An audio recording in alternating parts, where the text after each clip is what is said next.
Ang realidad sa kinabuhi, dili man gyud perming sadya. Dili permitang wala ra kaayo problema. Dili perming okay. At some point, maabot gyud ta sa kakapoy. Makaagit ang mga kasakit, mga discouragements, usahay makabatit ang kawalay gana. Kung maabot ka sa mga low points sa life, or maybe naakaaning sitwasyon na karon, di man nga kana temporaryo ra, o kitang tanan, moagi man anang mga dapita. Usahay man gani, dili na takabalo unsay buhaton.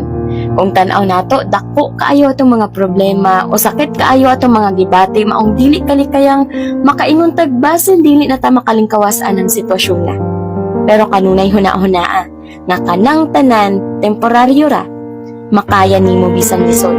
Salig ug ayaw pawala sa paglaom. Nga sunod adlaw o basin puhon, ikaw magmalampuson.